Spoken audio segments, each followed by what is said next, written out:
Okay. Good.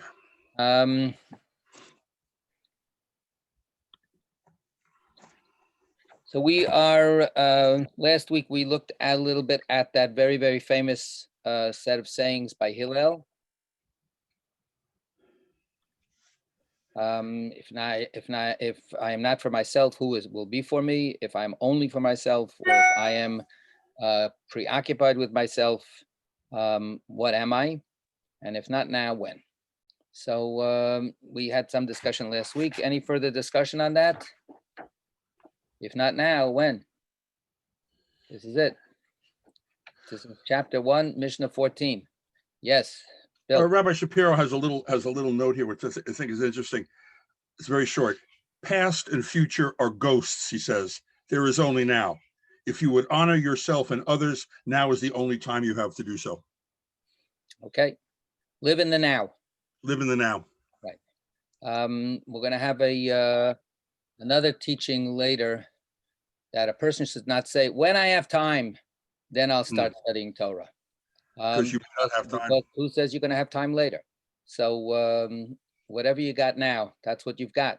Nothing else is for sure. So if not now, when? And this, of course, is also a big question with regard to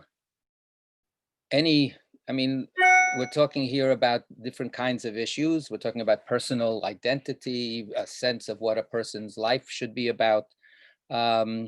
Possibly, as we had in the previous Mishnah, the idea of growing. How do you continue growing as a person? And then you can extend that to groups and to society at large. How does a society grow? How does a society growth means change? What kind of change do we try to achieve, and when? These are ongoing discussions and disagreements, and people have different kinds of considerations and also different kinds of temperaments. Some people want change now, and other people think that if you do change now, you'll destroy more than you'll fix. So these are urgent questions, and let's say you're a meliorist. I mean, you want to go slow. You're an old-fashioned liberal.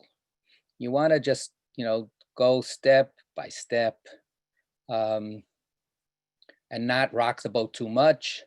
You don't want to like I said, you don't want to cause more damage than good. So if you're that kind of person who believes, not just feels comfortable with, but actually believes that it's better to go slow, what would be the meaning for you of if not now, when?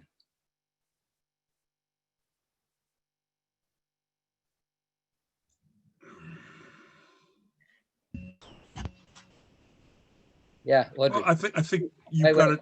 Audrey raised her hand, Bill. Sorry. You're next. Well, you're making an assumption that going slow means not now. I mean, there's a lot that you could do now that isn't necessarily in the framework of a policy decision. And it's also, your question is based on the assumption that what's wrong is a policy rather than a way of being, or the way we treat each other, or the way we talk to each other, or any of the, like, that question can apply to so many things. It doesn't have to be that you're going to be rash. So that's all. I just see it as a bigger picture. Mm-hmm. Bill? I think just what you had said, Rabbi, that You're you right. may not have time in the future.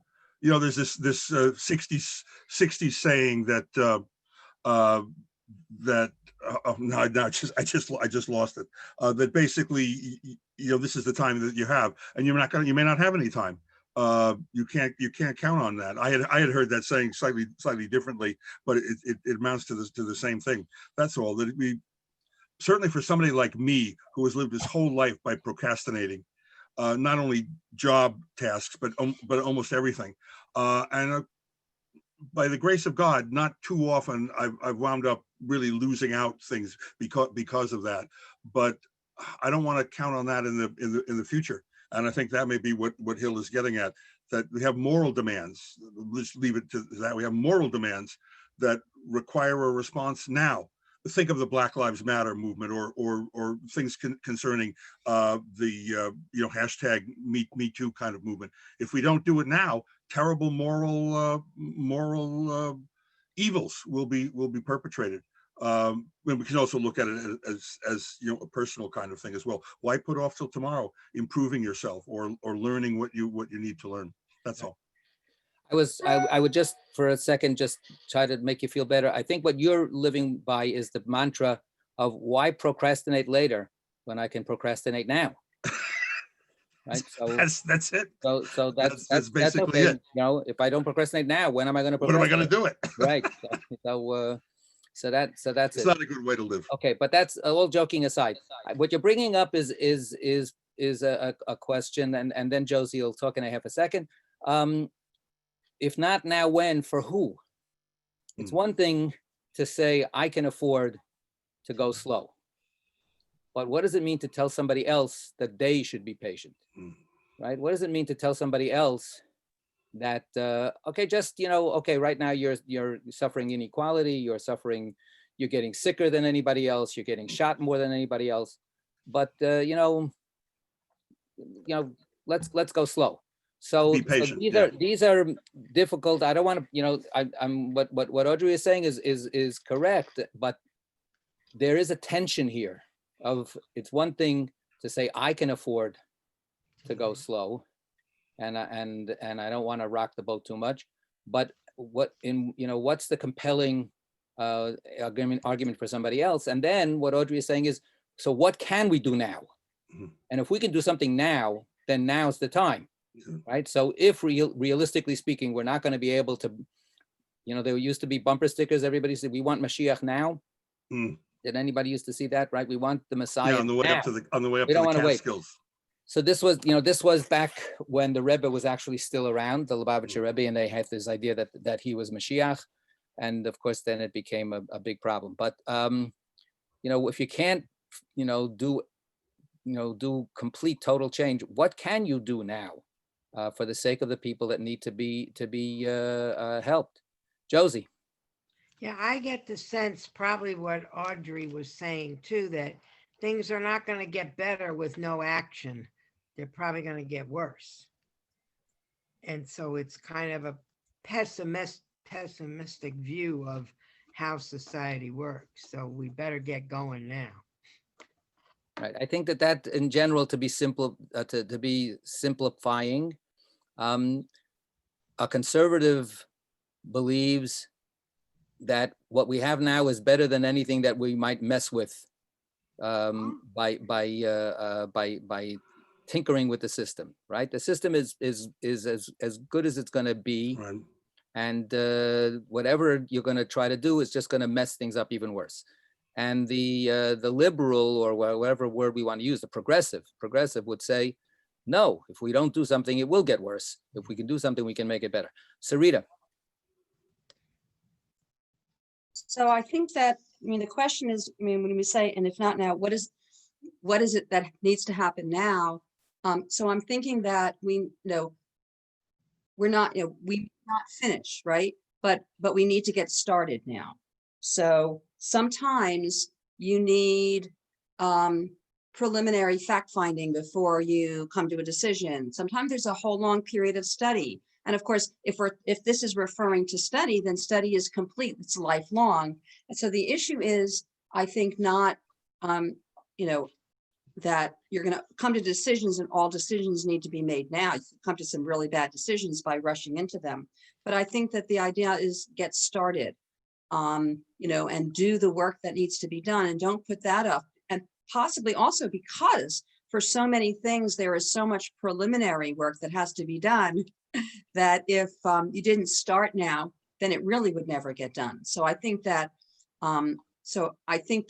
we shouldn't think of this as that everything has to be accomplished now, but that we need to start. And basically, once you start, you're on the path to continuously studying, continuously doing, learning more, continuously improving.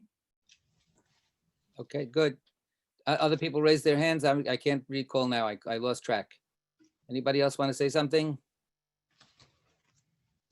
All John, right. you had your hand up, didn't you? Who? Yeah, you just kind of took my wind away. You said what I was going to say. See, I read your mind. I That's read right. your mind, all those years of working together. That's right. I think starting is different from accomplishing. So you can start at any time, and starting right now, even if you don't know what to do, is engagement, and engagement is what you're called upon to do. Okay, good.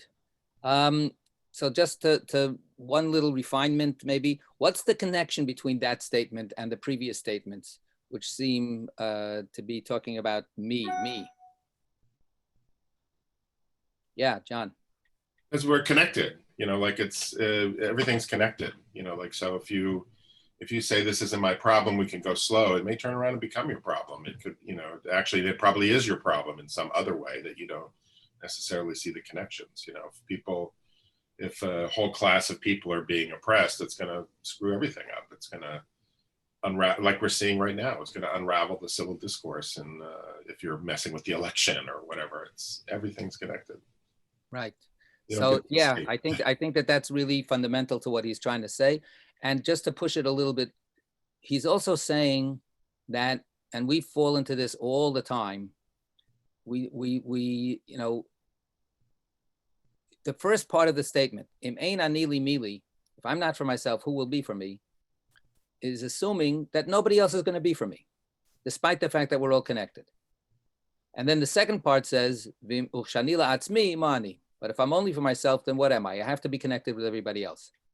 The second statement follows after the first statement says, your being for everybody else doesn't depend on waiting for everybody else to be for you. Okay, I'll be for everybody else, but where are they for me? If you weren't for me, then what's, what do you want it from me, So what he's saying is no. He's saying your connection to other people, even if you're disappointed, even if you are, not seeing that reciprocal kind of relationship happening, it doesn't take you off the hook of actually looking out for other people and not simply saying, well, what happened? What did you do for me? What did you do for our group? What did your group respond? You didn't say X, Y, Z when something happened to me. So why should I say X, Y, Z when something happens to you? Hillel is saying, no, it's like basic. If whether other people, see it or not, this is on you. So, it's a very simple, catchy, in Hebrew at least, set of phrases. It's actually a very demanding set of propositions. Yeah, John. I wish it came with a guidebook, on how to implement it. No, I was reading last night, I was reading an article about a health commissioner in Montana, who's a part of the health apparatus in the state of Montana, who came out and said that COVID is fake. It's the vaccine is a communist plot to take over America. I mean, this is not just some nutcase. This is. In fairness, he was actually from Wyoming. Wyoming, sorry, one of those mountain states. Don't disparage Montana. God, I know. I lived in New Mexico for 12 years. shame on you. The number of times living in New Mexico that the mail order people say we don't take pesos, that's a lot of, you learn quick. Anyway, so how do you engage? And the governor is not doing anything about it because he's terrified of, repercussions with the Trump voters. So how do you engage? I mean, the whole struggle is so this is our responsibility too, right? The whole election denier people. How do you, I'm completely stymied with how to help prepare that. I have no idea. There seems to be no possible way to have any kind of conversation. We're on different planets. I have no idea how to even start. How do we even start? Yeah, Jen. I mean, I think that's a really great point, but I think this might be why these sayings don't give you specific guidelines on how to implement it. It doesn't tell you how do you talk to people who don't want to hear what you have to say, and how do you know, or don't want to hear logic, or don't want to hear reliable news sources. There's no, that's, so it can't mean that it is your personal responsibility to convince every idiot relative you have that, these conspiracy theories aren't true and Democrats aren't actually cannibalistic, and, or whatever, God knows. Don't overgeneralize, please. But his Well, no, statement seems to be telling me to do something. yeah, but that doesn't have to be the thing you do. Maybe the thing that is best for you to do is make phone calls in Georgia, or to donate to the Georgia representatives who might, swing the Senate. I mean, there's lots of other ways. And I think I'm kind of glad it's not specific. It's not telling you specifically you have to do what seems like impossible things. Because then it forces you to look at, okay, what can I personally do in my own situation that might help a little bit?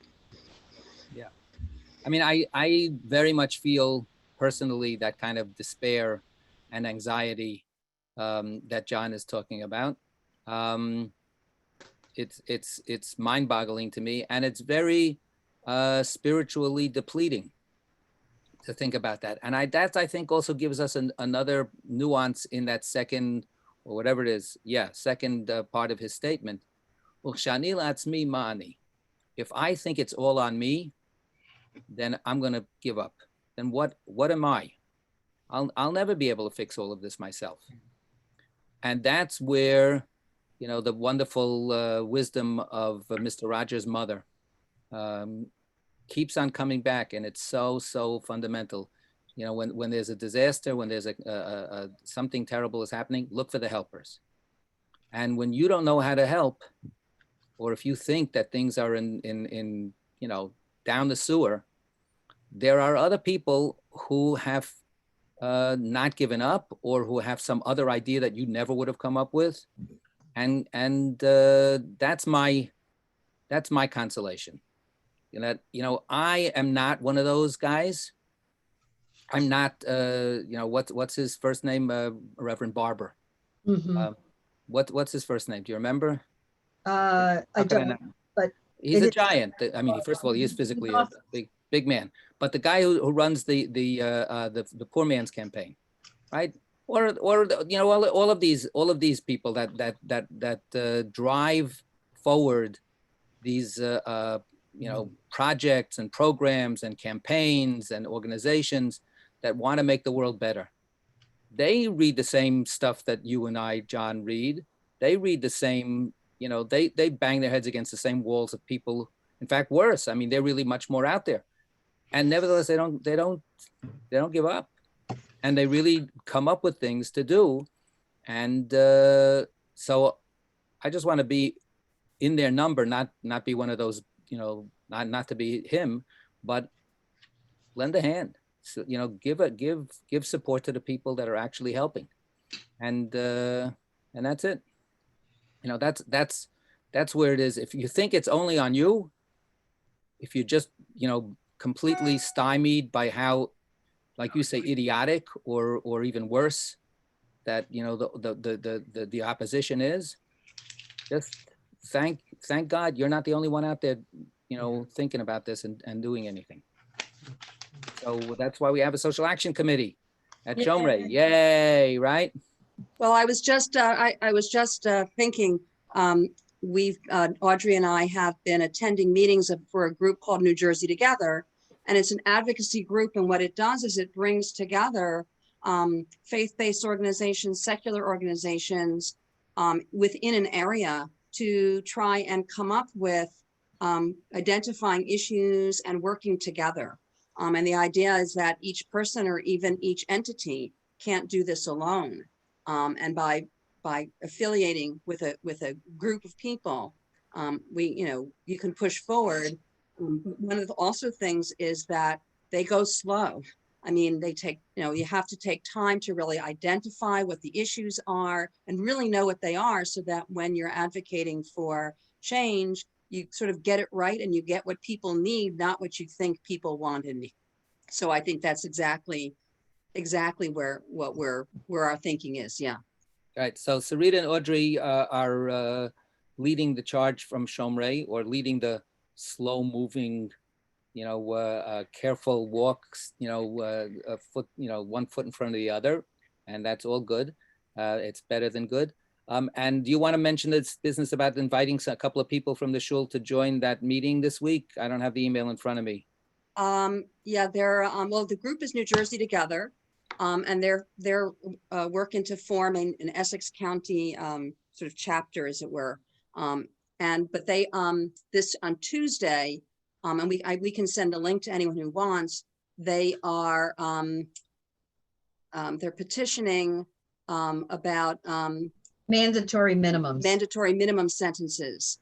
To get rid of that, to get rid of that in the state of New Jersey. Yeah. Right. So If anybody's, so let me just, yeah. in the interest of moving on, if not now, when, please contact either Audrey or Sarita if you're interested in finding out more about that, or just getting into the loop. Okay. Right. They need people to be sort of attending, because that shows, just like if you would go to a municipal meeting, when they have the meetings about rent control, the more people that show up and show that this is an issue that's important to them, that's very important. Good. So let us contact either me or Audrey. Yeah. Okay. Shkoach. All right. So let's move on to the next Mishnah 15. Okay. And now we get Hillel's partner, and to be able to say a word or two.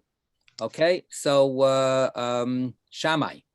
Okay. And we're going to reserve Rabbi Shapiro's translation for second. And who's going to get the more common set of varieties of translations to put it forward for us? Okay, John, thanks. Yeah, I like to be more common. Yeah. Shammai used to say, make your study of the Torah a fixed practice. Speak little, but do much, and receive all men with a pleasant countenance. Mm. Okay, so again, we've got these tripartite set of statements. And okay, the first one is make the study of Torah a fixed habit, keva.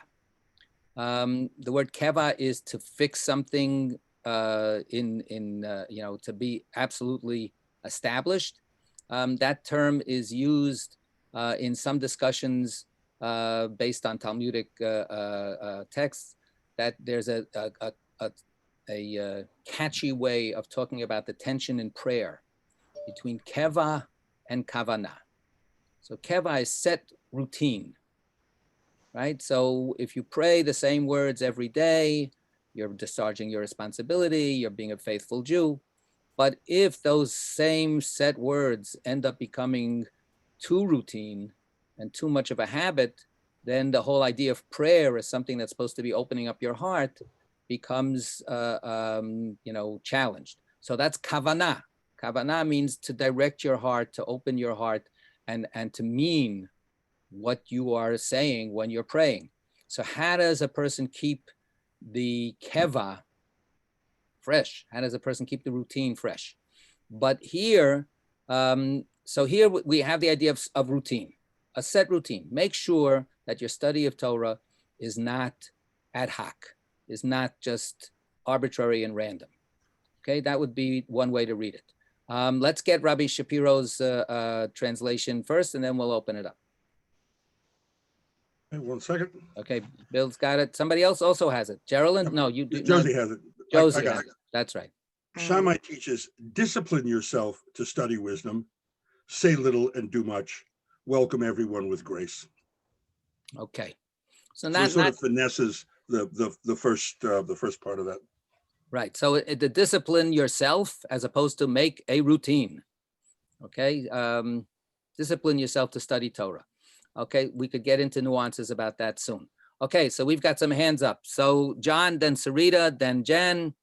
I really like this statement because it reminds me of being an artist and just making yourself work. There's a famous quote by Chuck Close, the painter. I'm going to read it right now. Inspiration is for amateurs. The rest of us just show up and get to work. If you wait around for the clouds to part and a bolt of lightning to strike you in the brain, you're not going to make much work.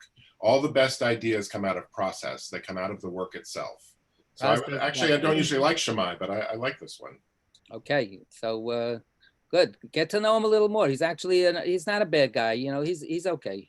He's, hang out with him a little bit. You'll see, those other people that you think are deplorable, some of them are actually okay. So yeah. So here Shammai is saying, just do the work.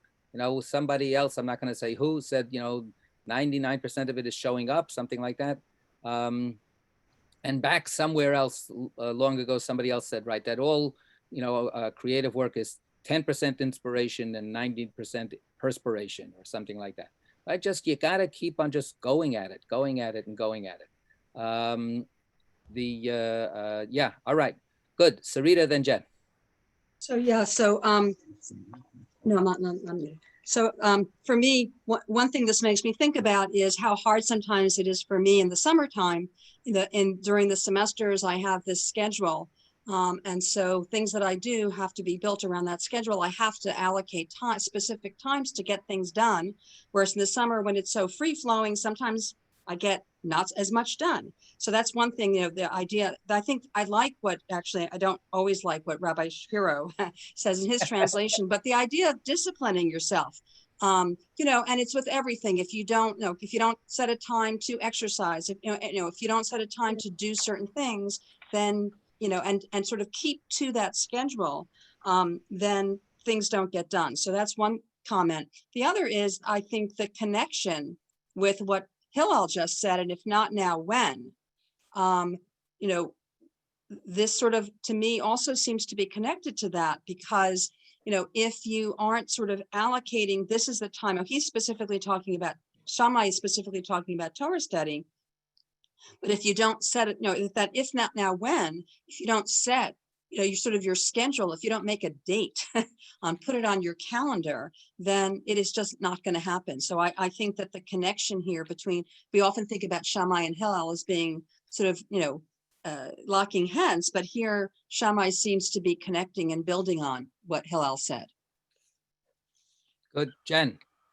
I feel like I'm just piggybacking, but I do think that it is important to have the routine for prayer or for exercise, regardless of whether you feel like your heart is in it at any point. Because I know when my cousin runs, she doesn't always get a runner's high from it.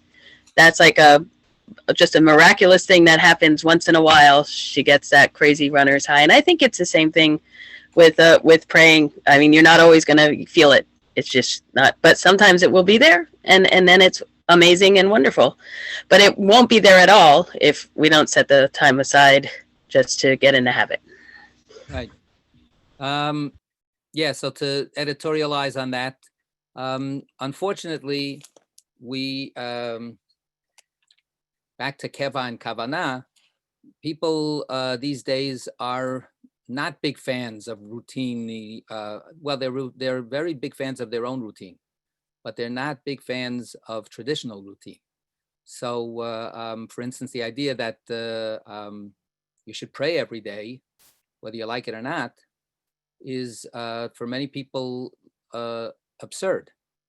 What are you telling me that I should pray even when I don't mean it? What am I, a hypocrite? If this prayer service is boring to me or not relevant, then it's worse than irrelevant. It's an insult to me. It shouldn't happen. The idea of routine is, guess what? You're going to do this again and again. Jen talked about the running discipline.